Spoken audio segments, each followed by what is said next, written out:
Go.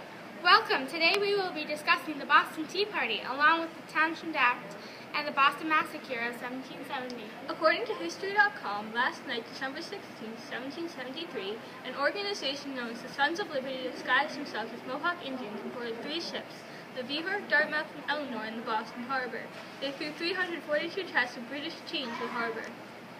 That's about 90,000 pounds of good tea. And it took them 3 hours to empty the 3 ships? Why would they do that? They did it in protest of the raise in tax on British tea.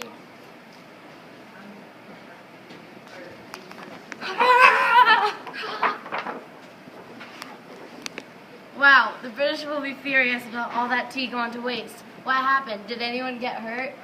No one seems to know for sure, but according to BostonTeaPartyShip.com, more than 100 people took part in pulling this off. Were the people who were part of it caught? So far, there has only been one arrest, Francis Ackley. He is a member of the Sons of Liberty. Everyone else involved in this event has remained silent. Samuel Adams is the most well-known person to have participated in the Boston Tea Party. In fact, he was one of the leaders of the Sons of Liberty. And they did all of this to protest the Tea Act? Yes, according to the BostonTeaPartyShip.com, the Tea Act was passed 7 months earlier on May 10, 1773. It caused a monopoly of tea sales in the American colonies for the British East India Company. And the British thought that the Tea Act wouldn't make the colonists mad? It's an act that forces us colonists to buy overtaxed tea from the British East India Company. The British did not intend for the colonists to get angry, but they did.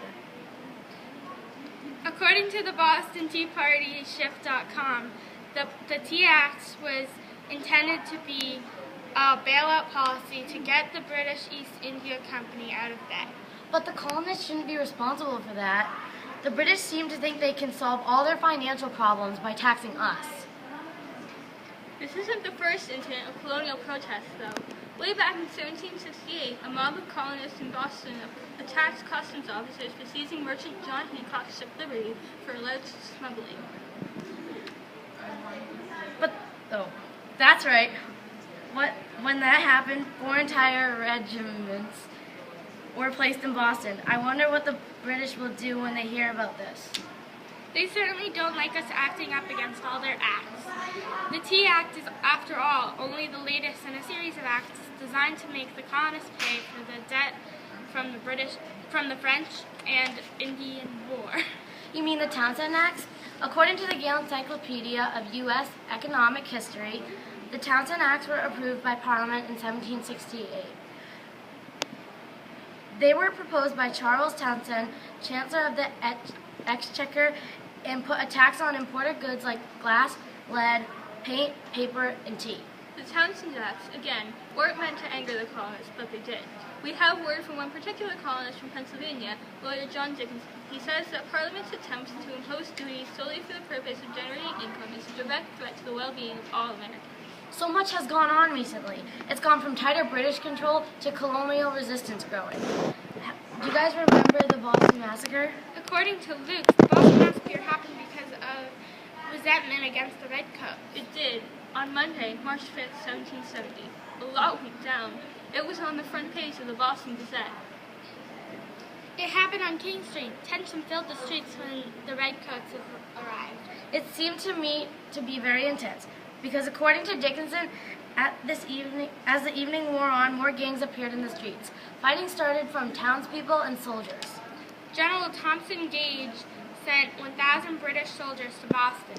Also, according to Dickinson, groups of youths and dock workers, among them Crispus Attucks, started trading insults in front of the custom house, which started some fighting. Attucks and 4 laborers were killed. This caused the Sons of Liberty to call the shooting the Boston Massacre.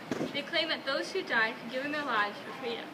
I heard that the English captain made his way towards the Murray's barracks. He found the path barred by a shouting, whacking, free-for-all battle.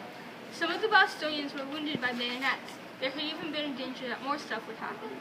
Exactly. The Boston Massacre was very violent. The English captain ordered his men into barracks and shut the gates. He even made a promise that no soldiers would be let out for the rest of the evening. That was a very chaotic and eventful night. It became a key point in anti-British information in newspaper articles, pamphlets, and posters. Seems to me like the colonists and redcoats don't get along very well. I know, right? According to Luke's, freedom in this new land is their prized possession. Colonists want more freedom. After a little while, it turned into a huge street fight. The Patriot mob and a squad of British soldiers were constantly throwing snowballs, stones, and sticks, causing many lives to be taken from the colonist side.